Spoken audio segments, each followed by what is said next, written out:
Another condition of the lungs that we'll be talking about is what? Atelectasis. All right.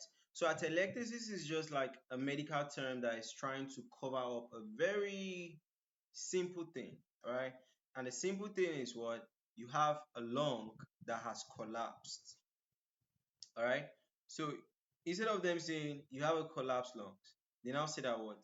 Atelectasis. All right.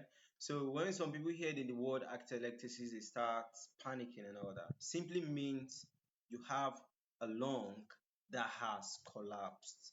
All right. So looking at atelectasis, literally by just seeing the condition, what is the use of the lungs?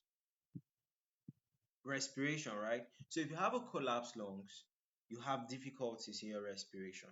That's where from the definition of a condition, you start finding out about the possible signs and symptoms that could actually come up, right? So in talking about atelectasis, we'll talk about the definition, the types, the causes, symptoms, diagnosis, treatments, and complications that could come up, right?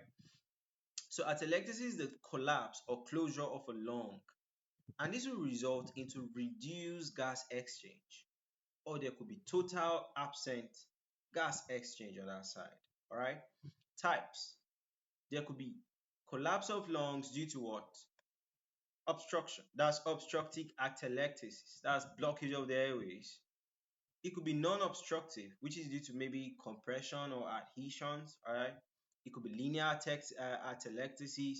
It could be plate-like atelectasis. It could be lobar atelectasis. All right.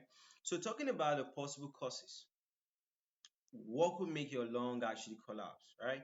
Could be due to some post-operative, like you did a surgery, so probably they didn't do the surgery well, so now you're now having some complications. Right. There it could be due to pneumonia, all right. It could be due to what? COPD, that's chronic obstructive pulmonary disease. Could be cystic fibrosis, could be due to lung cancer, could be due to pulmonary embolism, could be due to trauma, all right.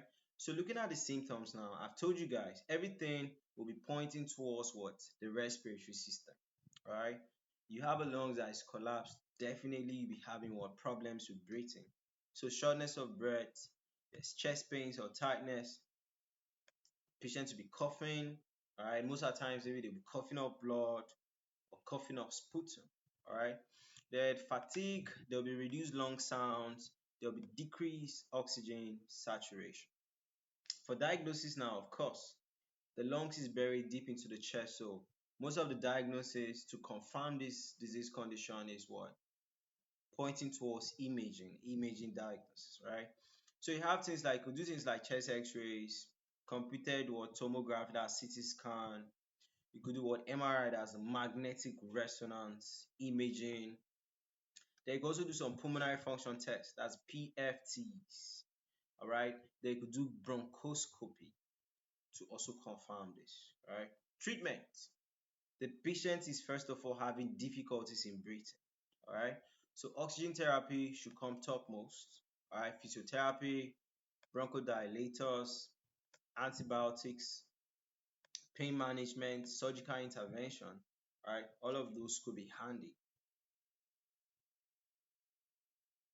All right. Complications: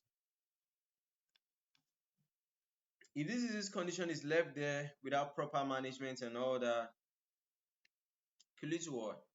Respiratory failure, could lead to pneumonia, could lead to chronic lung disease, chronic lung damage, sorry, could lead to what? Pulmonary hypertension, all right, and cardiac complications, right?